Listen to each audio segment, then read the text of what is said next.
The Green Party has been working on for 100 years and hasn't been able to do. But I really believe MPP can do it.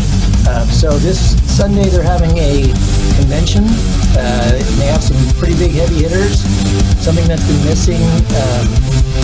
As much as I like what Nick Brown has tried to do with MPP, they didn't have this last time around. They didn't have the gravitas they do this time. So this time around they've got Nina Turner, Dr. Cornel West, Mike Gravel. Jimmy Dore is going to be speaking on Sunday.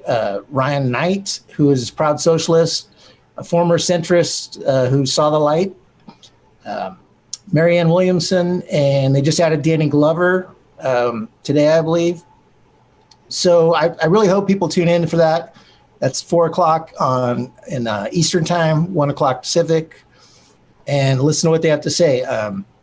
They aren't anti-Green, they're not anti-Dem necessarily. They're looking to get everyone united for a new party post 2020, so that we can actually take on the Democrats. And I really think electorally they're our best shot. I don't see anyone else. I don't see Greens suddenly waking up and getting organized in a way they haven't been for the last 20 years.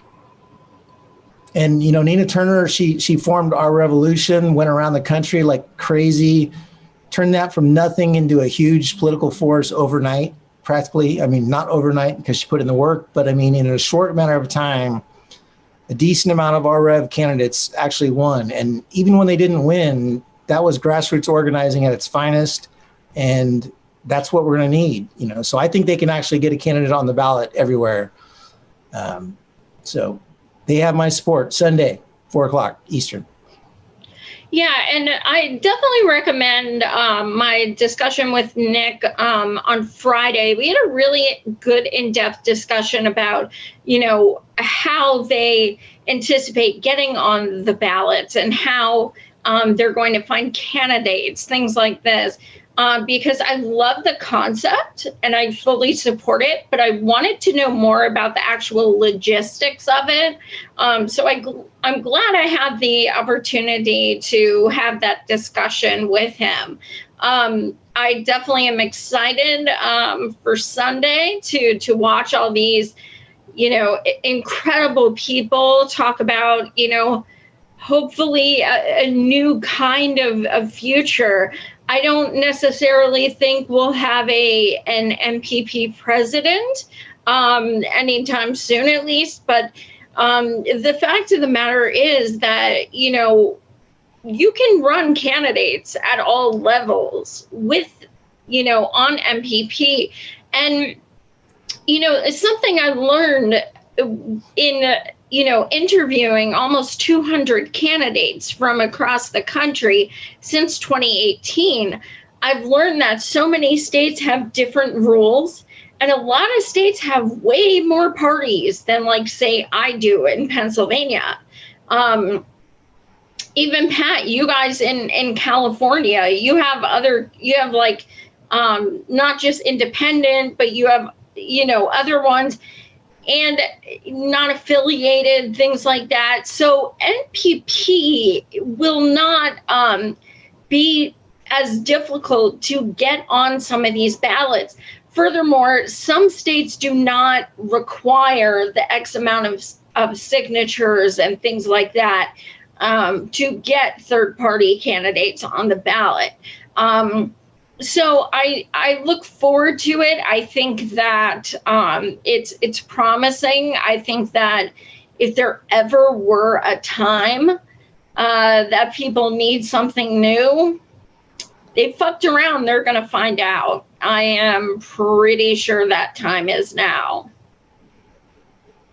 Amen, 100%. And I was speaking with someone in MPP that I don't want to name, but they think by 2022, the midterms, they'll have almost 40 states ballot access.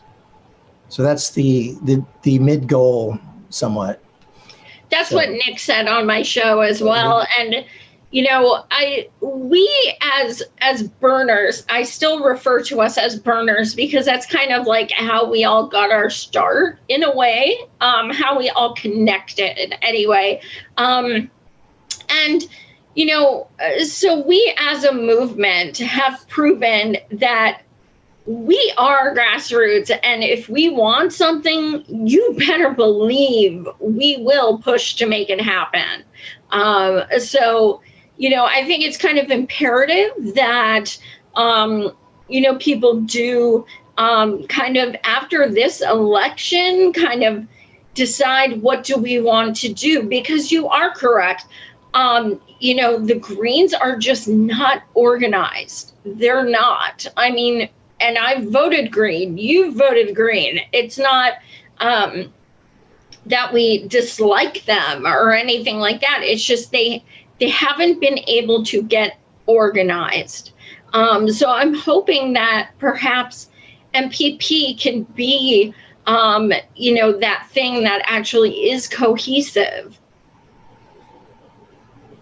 Yeah, I'm right there with you. And having seen Nina go around the country, and, I went to 2 of her events for our revolution and push the down ballot candidates and grow the grassroots movement. It really works, but you need some firepower to make that happen. And the Greens just have not had that on the same level that MPP has overnight at this point. I agree. Another show I will recommend that I've done is Angela Walker, who's the Green VP. I had her on about a month ago, and holy crap, I love her. Love that woman. Yeah. She's a powerhouse. Like, she is an absolute powerhouse. Gonna be straight up honest, not a fan of Howie Hawkins at all. But I am a fan of Angela, and I am a fan of having a strong, brilliant African-American VP. And I ain't talking about Kamala. Ouch. Something else we were going to talk about that I saw today that oh my God. You can't, being co-authors of a parody book, you would think nothing would really shock us, but holy shit. So I'm texting Pat this screenshot of, Pelosi doesn't want Biden to debate Trump. And in one way, I'm thinking, well, that's actually the smartest thing, because he can't open his mouth without being racist, sexist, stupid, whatever. But then I realized it was in reference to Trump actually saying that he wanted Biden and himself to do drug tests before the debate. To do fucking drug tests. Yeah. Okay. I mean, next we're going to have the draw clock mental test. I mean, I'm okay with that. I think you should. I mean, look, you're going to drug test everyone in the world, but not the most powerful person. So yeah, let's drug test. Let's go. I mean, I don't want to sound ableist, but this shit's freaking ridiculous. I mean, people, I didn't watch the RNC, convention. I didn't watch the DNC one either, even Bernie. I just can't. I'm too damn depressed as it is. I ain't trying to do that shit to myself. But everyone was talking about, Trump seemed like he snorts coke or something, like he was high. And that's why I'm like, oh, okay, so he literally wants to do drug tests with Biden as well. But with Biden, you're not going to find anything like coke or anything like that. It's going to be like dementia meds or something like that. Oh, there's no doubt it will be. I mean, we know that. There's something cognitively a little off there. There's no question. So, yeah, I mean, politically, Trump's smart to go there. And as to the general argument about skipping the debate, I mean, the big problem there is ultimately you have to have a debate. You can have all this bluster about how it's not worth debating Trump and stooping to his level, but it just looks weak when you make that argument and then cave to having the debate. I mean, ultimately you have to appeal to independence, which are undecided voters. If you're not trying to get undecided voters, what are you doing? So you have to debate. You have to. So this talk about, with all these Democratic leaders and political pundits coming out and trying to spin that it's okay that Biden doesn't debate, well, they're all going to cave, and he's going to debate. There's no world where Biden doesn't debate. So then you've set yourself up to look weak, which is just classic Dem strategist, terrible move. Yeah. Well, also, the thing is they're making excuses and rationalizations that, oh, well, the way it is he's just saying that he's not going to stoop to Trump's level to debate him. Listen, that's a bunch of bullshit, because if you're trying to act like he's like, going high or whatever you want to say, lack of a better term, maybe you should think about if Trump was the one that was backing out, you would be making fun of him so bad. You would be trashing him, calling him a wimp, calling him pathetic, all this shit. But because it's Biden, it's like, oh, he's just too respectable to go in there. Nah, dude, the thing is, go in there and show you're strong. Go in there and be like, you're a piece of shit, and take him on. Bernie challenged Trump to a debate. Trump agreed, and Trump backed out. That's who the nominee should be. Someone Trump is scared to go up against. Biden is scared to go up against Trump, and that's weak. It is, and it's also, the idea that you're going to run your campaign focused on people already supporting you.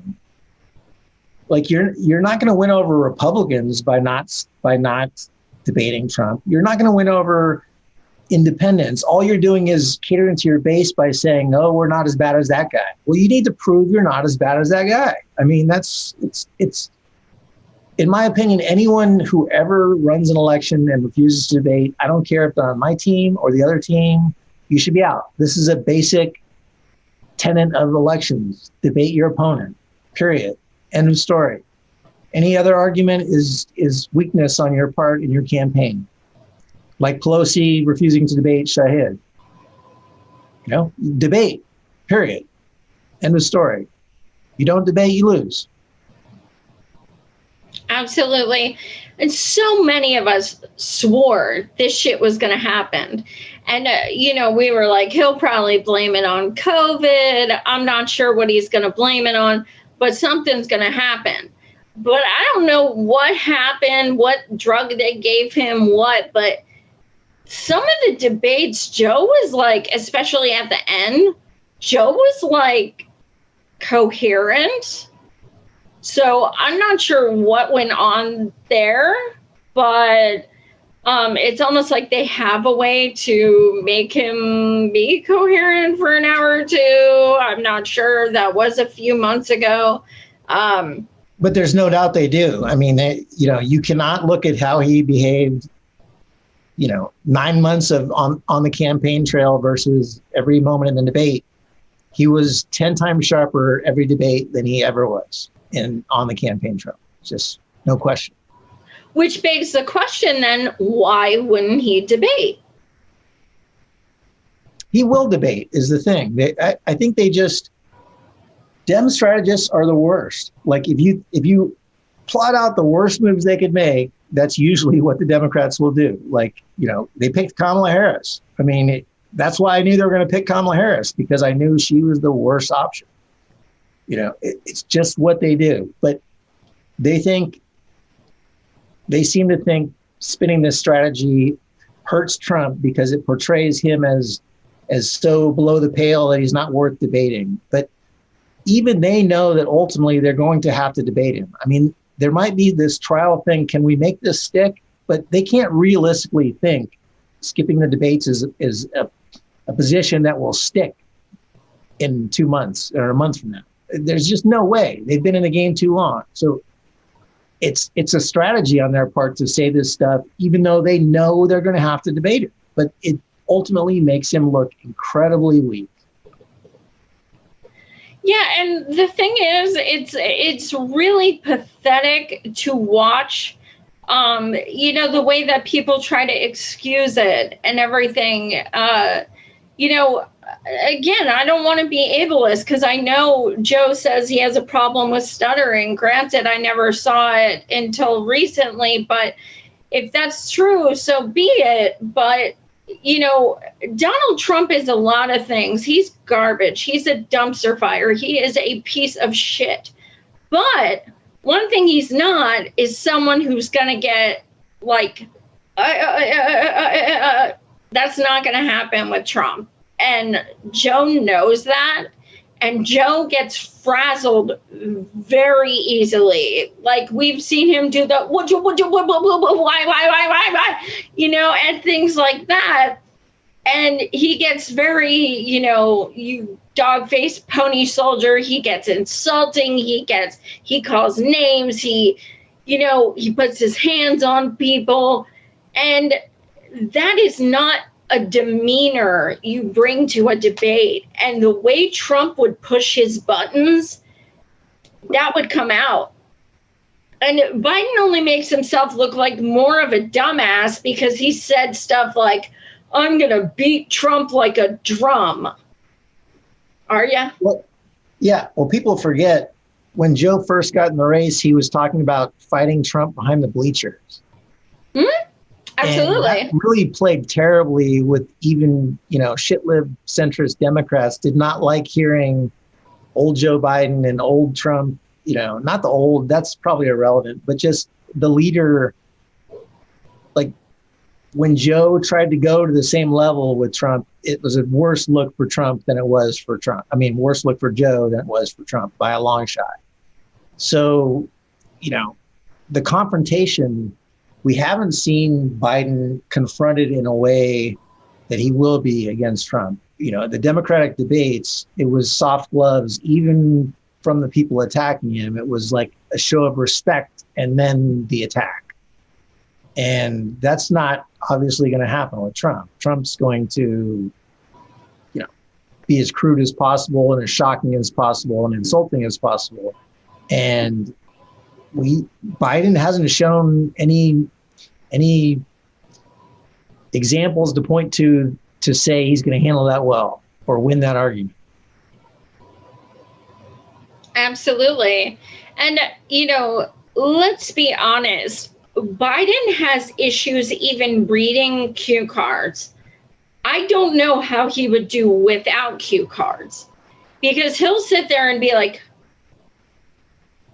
just like motioning to make the cue cards higher and like stumbling while he's trying to read them. And, the thing. And, so having him without cue cards at all, that's going to be pretty intense because a debate is not always sticking to the questions that you're asked. Trump would throw many curveballs and he would be obligated to show he's on his feet. And that wouldn't happen. But you also have to assume that the media will be on Biden's side and cater to, they will do their best to, soften the blows, maybe avoid Biden even responding to some of these things. I mean, people make the argument that the press is all in it for the ratings and the back and forth fights. But that's in the primaries. I mean, in the general, they're going to lobby for Biden and they're going to fight harder for Biden than we expect. They're going to try to protect him. I don't even know where I'm going with that, but we've seen it before. They, what the media did with Bernie and. You bet. Do you think, now my viewers know from day one, I've never changed my opinion.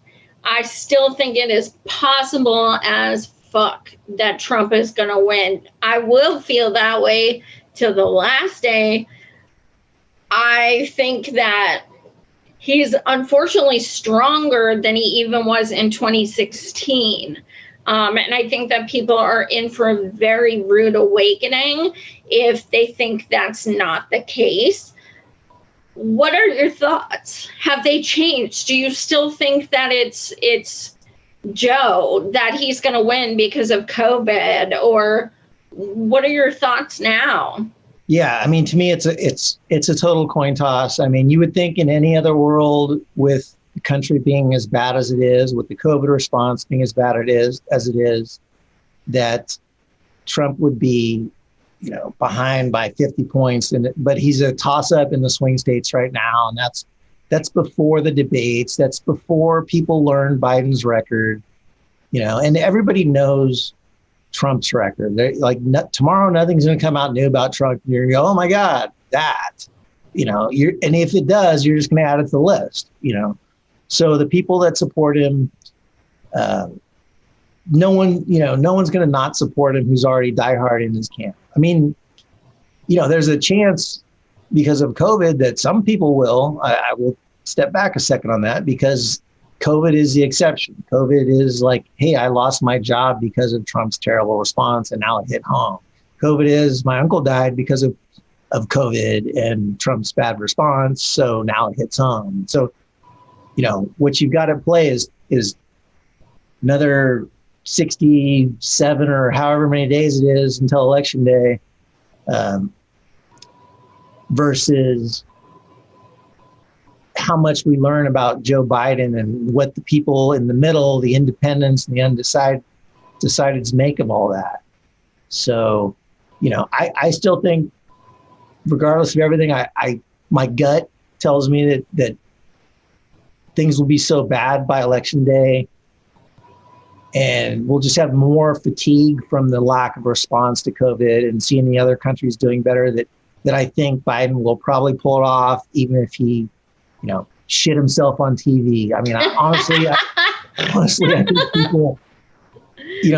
people can probably learn a lot about Biden and not really care, because you're just voting against the other guy, which is exactly what 2016 was. 2016 was, who do you hate the most? Both candidates were the least popular candidates their parties had ever put forward. And all signs are that these two will be even worse by the end of 2020. So, I give a slight edge to Biden still, but it could easily go the other way. I would not, there's no world where I'm shocked when Trump wins again. Yeah. Hey, Charles.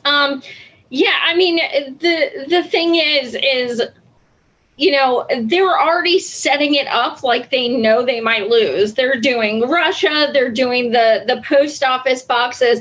Is that, is the post office a huge issue? Abso-freaking-lutely. But the way that they're addressing it shows that they are absolutely, trying to cover their asses in case they lose. I feel like even if Biden does pull this out, we are still going to have years of vote shaming because he didn't get 100% of the freaking vote. Like, he will have to get every freaking vote in the entire United States for us not to get vote shamed. But also, the thing about Biden is well, let me put it this way. States have it so convoluted, the way that you have to request a ballot. You have to go through this big process to even get a ballot to vote. If they wanted to incentivize people voting, if they wanted big numbers of voting, they would literally just send that piece of paper to every freaking person who is registered to vote. It doesn't matter what party you are in, the general or anything like that. Rather than having people submit requests and all that manpower and all that, it's garbage. And let's face it, people are lazy. And if you tell them, go to this website to request a ballot, a lot of times they're not going to do that. Right. I mean, it really should be, part of, like California included it when you register, you get your driver's license. Anything at the DMV is always asked, do you want to register to vote? You know, you have the opportunity there to switch your party and all that stuff. I mean, it should be the easiest thing in the world to do. And with the internet, I mean, it's ridiculous that there shouldn't be no hoops to voting, none whatsoever. Absolutely. Voting should be more secure than banking. I mean, can we make it as secure? I mean, it's ridiculous that we haven't managed to make voting as secure as banking with a credit card. You know, it's silly. Like, we can't trust elections. Yeah, absolutely. Something Biden said today that kind of pissed me off, but I wasn't surprised at all, was he said that I am against all forms of violence, including looting.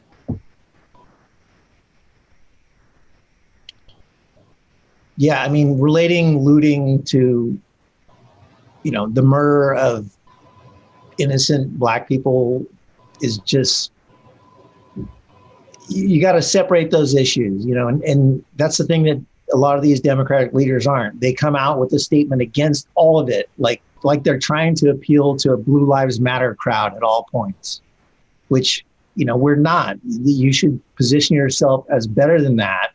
And your argument should be, you know, I side with people before property, you know, period. So looting is not violence. Looting is a crime, but it's not violence. It's not death. It's not murder. It's not, it has no similarity. And anyone that doesn't separate those issues out is morally bankrupt to me. So.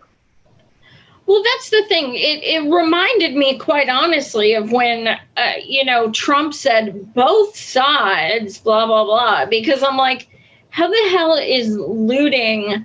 I mean, we're dealing with a dude who literally shot 3 people a day ago. And, you know, we'll get to that, but how are you conflating those things? That is a gross, even attempt at comparison. Yeah.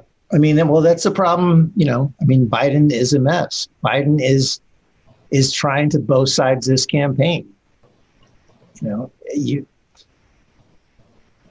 I mean, everybody probably knows by now, but Biden wrote the crime bill, authored the Patriot Act, militarized the police under Obama, fought the war on drugs, you know, the 3 strikes rules. He lobbied for all this stuff.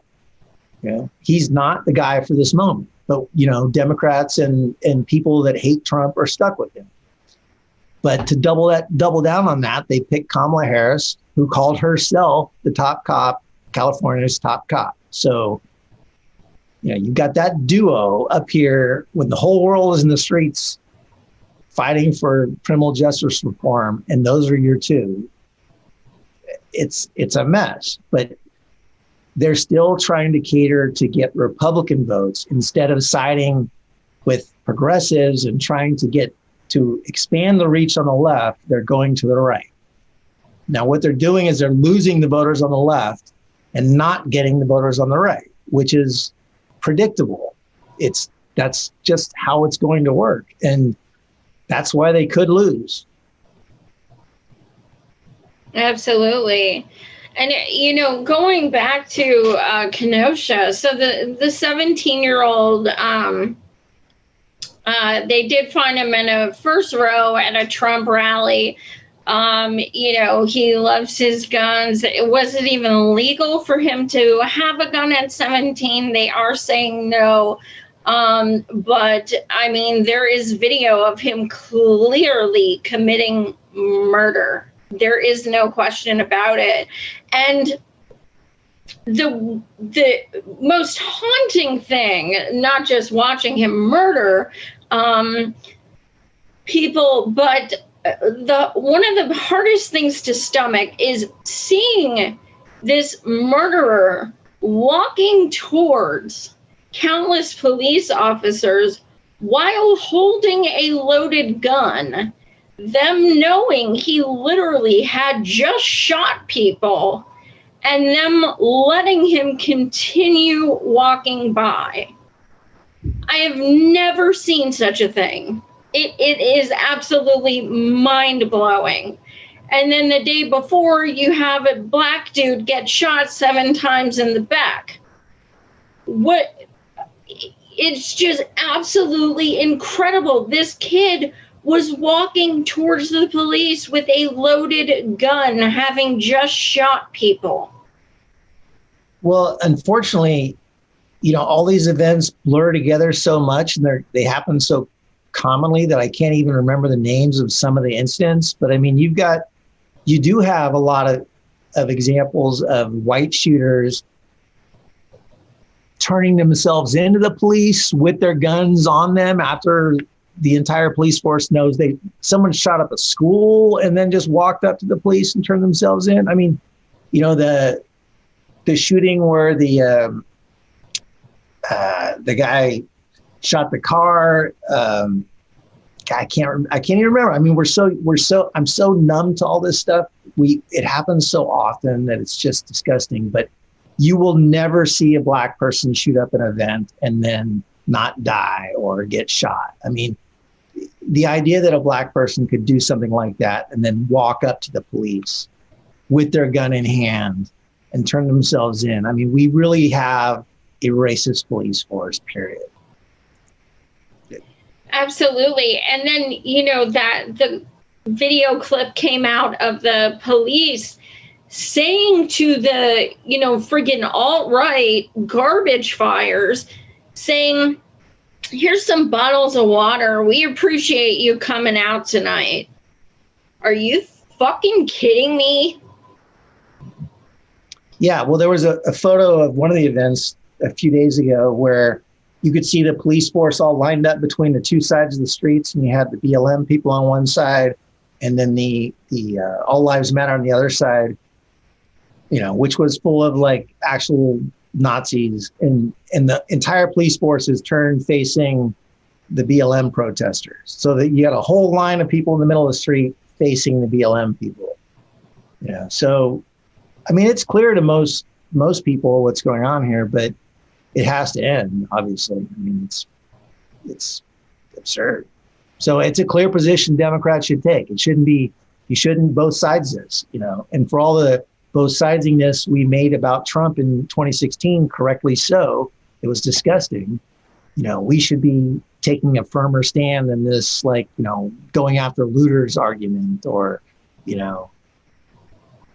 Joe Biden wanting to increase the funding of the police, no, defund, start, even if you don't want to make the defund argument, if you're Biden, you should talk about, you should make their argument without using the language defund. You should be saying, let's look to offset some of the police's duties to other departments. You can say that without saying defund, if you're trying to appeal to the right, but he can't even do that because he wants to appeal to the right. He's not trying to even get votes on the left. Absolutely. And, one of the things that's so infuriating is anytime a black person is killed, within seconds, you will see people going through their Facebooks, their Twitters, their YouTubes. Oh, they used to do porn. They used to smoke pot. Oh, my God, this girl looked like something, and they dated her. And, I mean, within seconds. Dude, the 17-year-old who just killed, people 2 days ago, the alt-right released a picture of him painting over spray paint that looters had done. And they were like, here he is right before he went to the protest. Oh, that's just great. He painted over graffiti. And that's supposed to negate the fact that he shot people? And it's so disgusting to watch the way that they bend over backwards to try and excuse white people and then demonize black people. I mean, anyone that's going to go to a protest event, it's fine if you don't agree with the protesters, but when you go there against what they stand for, armed, that's, I don't want to say premeditated violence, but like, why are you there? What do you expect to happen? I mean, it's clear in all circumstances that nothing good is going to come from you. You're not going to be a hero with your gun at an event like that. It's just bad news. And obviously the kid's a bad guy, 17, but he'll be tried as an adult. I mean, 2 people are dead. One's in the hospital.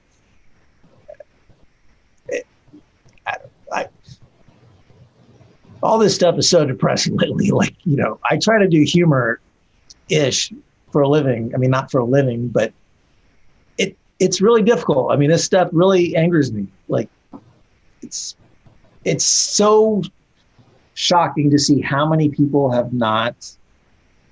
don't get that the Democrats need to take a different position on this. Like, the whole world is in the streets, and you got the Democrats acting like voting for Biden is going to fix it all. And it's not at all. And we all know that. The progressives all know it's not going to fix any of this shit. That's the one of the good things that Biden does win is going to be, all of the shit libs with cognitive dissonance having to acknowledge the fact that not a damn thing has changed. No, I mean, the guy, he increase the police budget. I mean, that's his fix for this, right? I mean, better training and increased police budget. Well, that's what the Republicans would say. I mean, how's that different than what the Republican response to this event? And this, just get out and vote thing. Well, half the Democrats, half the cities where all these protests are happening have a Democratic governor, a Democratic mayor, a Democratic police chief. I mean, the response to the protests and the response to the police brutality is bipartisan, and it's not happening because of Republicans. It's happening because of a racist police force that both parties have enabled. Yeah, and if we've learned anything in the past 5 years, it's that electoral politics is not going to help anything. Like, we tried that. Yes, still vote for progressives, still, phone bank for progressives, things like that. But simply saying vote means nothing. We have to don't protest, vote. Who was that? Like, don't protest, vote. Are you fucking kidding? Don't vote. Bitch, we tried to vote and you took our votes. Now what? We tried. That is so damn privileged. I hate that shit. It's not that easy. Just go pull a lever once every 2 years and everything magically is fixed. Yeah, I have nothing to add. I agree. It's so disgusting. It's so gross. I wasn't calling you bitch, by the way, Pat. I do sometimes, but that time I wasn't.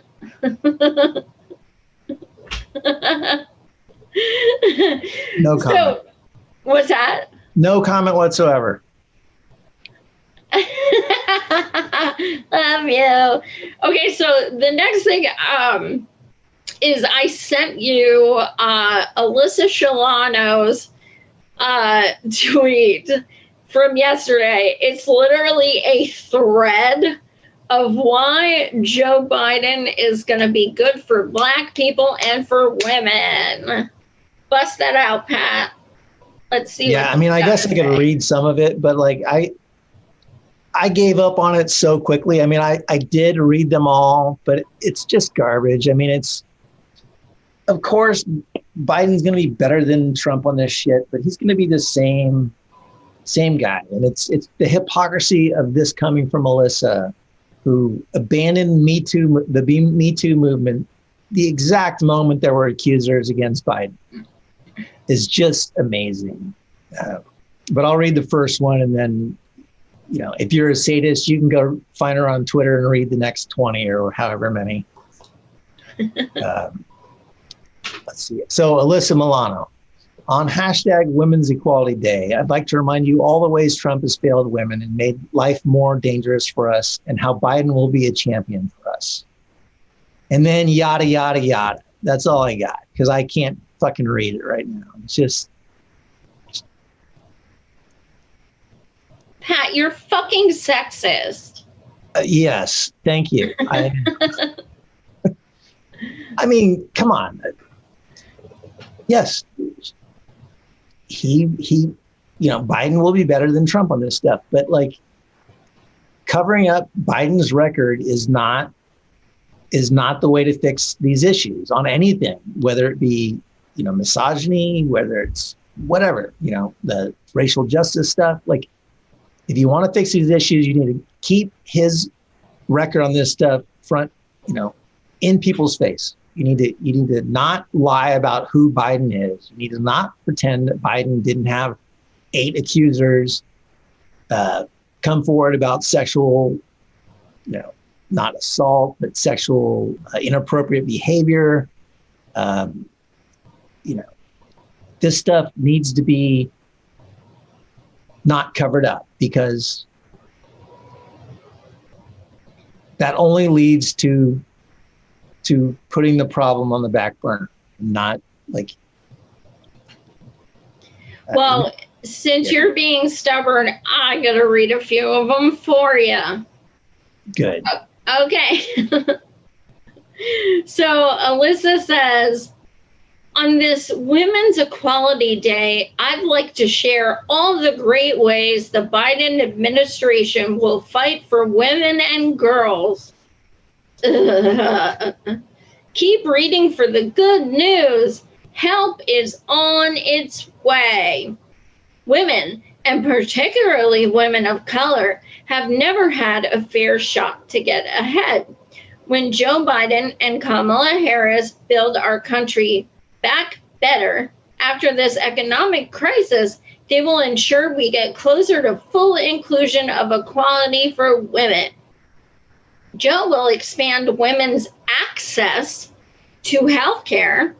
Joe stood with President Obama to pass Obamacare. He'll protect and build on Obamacare to expand access and lower costs, including by offering all women the choice of a new public option. He backed away from that, so check yourself. As president, Joe will provide universal access to high-quality preschool for all 3 and 4-year-olds and ensure no low-income or middle-class family with children under 5 has to pay more than 7% of their income. Hashtag Joe Mama. Not sure what the fuck that... What was the Joe Mama hashtag? Hashtag JOEMAMA. I don't fucking know. Joe Mama. Joe will also provide access to community college. Hey, Joy. I add a sound effect thing to my sidekick here where I make a ding every time you say access, because that's what's happening here. She's just like, access, ding, ding, ding. It would be so awesome. It would be like a dance thing. Eventually it'd be like bing, bing, bing, bing, bing, Yeah, I mean, bing, bing, bing. I'm looking at the tweet thread and she says it like 20 more times. Oh yeah. Oh yeah. Go on. Sorry. Jill will be unflinching in confronting systemic racism, including by investing in trauma-informed prevention and treatment programs. What is that? I don't know. I don't fucking know. Trauma-informed. Joe will be a champion for the Equal Rights Amendment, ensuring that women and girls have protection enshrined in the Constitution. On this Women's Equality Day 2020, please text women to 303-303-003.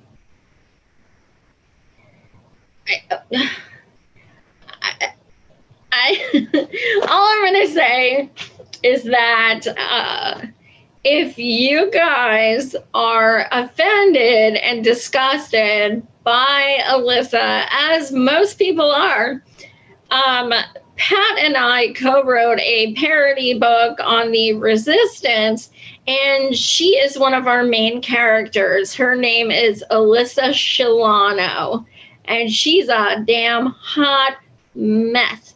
And she says the same damn shit she says on her Twitter.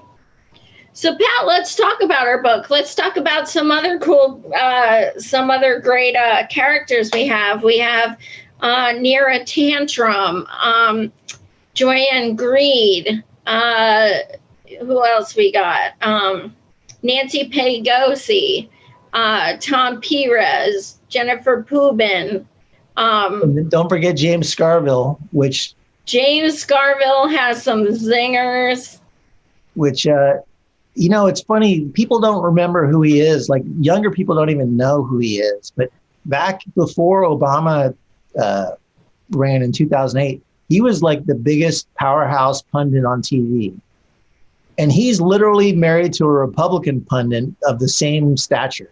So that like is the symbol of, like, there's no better power couple to point out the problems in the party, that these two sleep in the same bed and are so diametrically opposed in public about these issues, but it's irrelevant to them at the end.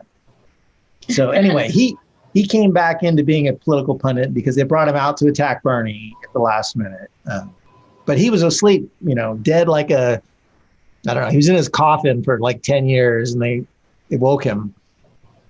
He's the guy who looks like an alien. I know you guys know who he is. So we have him. We have 10 main characters, and one of them is Nina Burner. And we were on Nina's podcast, Hello Somebody, last week. And she loves the book. We sent her the digital copy because the books are being printed right now. And she loves it, and she thinks we did a great job on her character, which was what that's what matters to us. But in honor of Queen Nina and just the powerhouse she is, if you guys buy our book, enter code Nina, Nina, you get $2 off. And also you can pick either Pat or myself to sign and give us the message you would like us to say. It gives it at least another quarter of worth by adding our signatures. And as I said, they are being printed right now independently, Amazon free. So I know, Michelle, I know you were one of our first orders. I can't wait till you read it. Pat, do you want to say anything? Ooh, since you're on my show with me, we should talk about something. No details yet, because we'll announce the details. But the 5th of September, which is a week from Saturday, Pat and I are going to have a book release party, and it has public figures, comedians, and musicians. And there are some freaking stellar ones that you guys are just gonna love it. It's gonna be so much fun. We cannot wait. So that is a week from Saturday on the 5th, and we will be releasing some of those names shortly. Yeah, Pat, do you have anything else to say? Just that I'm really looking forward to the 5th. So this book thing, we're always looking for. Look, we're just two schmucks on the internet. I wrote a parody book before, and Joy does her show, but we don't have any powerhouse way to promote this. So we came up with this event, and it's really not, the book isn't front and center. It's like a couple hours of just comedy and live music, and it's going to be really fun for progressives. Like, we have, I don't want to give the acts away, but we have like legitimate talent somehow coming and joining us for the show. And it's going to be like, I think it's going to be pretty damn fun. I don't know. Until we have a name for the show and spread some stuff out, I don't want to say too much, but like tomorrow I'll probably put it on our website. so I can share a link about who's going to be going and stuff like that. Yeah, we're so excited to announce some of these people, because the main thing is not just to have a book release party, but we really want to do it just to make people smile. Comedy and music is just, I don't know, the only thing we can think of to really try and pull people out of their sadness, even if it's for like 2 hours. That's really our goal. So not even just to promote the book, but just to make people smile, just to kind of have people get away from the darkness that so many of us are feeling. So we'll be announcing that for sure. What else you got, Pat? Anything you want to leave before, definitely follow this channel. I'm going to be doing more on this channel. And I'm uploading over 300 previous shows on this channel. I already uploaded over 150 something. So I will be, kind of going live on this channel as well. So make sure you subscribe. Also, my Patreon, you can donate for as little as $3 a month. And I think that's it. What you got, Pat? That's it. I mean, I'm glad I hope people do join your Patreon, because you need some tech support. You got a new mic already, thanks to people helping you out, and it makes a difference. And I love you, so I want to see you do well. Thanks, Boo. I love you too, my literary BFF.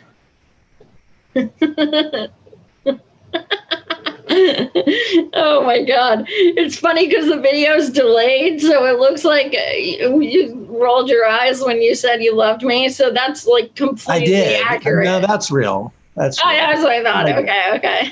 Are we still on camera? Jesus Christ. All right. Well, thanks so much for watching, you guys. We will be with you next Thursday again for the this week's news with Savage and Pat. And Monday, I'm welcoming back a candidate who I had in 2018, Angelica Duenas. She has a Me Too story that's pretty intense. And she's a candidate in California. She's going to be speaking with me on Monday. So thank you all so much, and have a great weekend. Much love. Thanks. Bye. Bye-bye.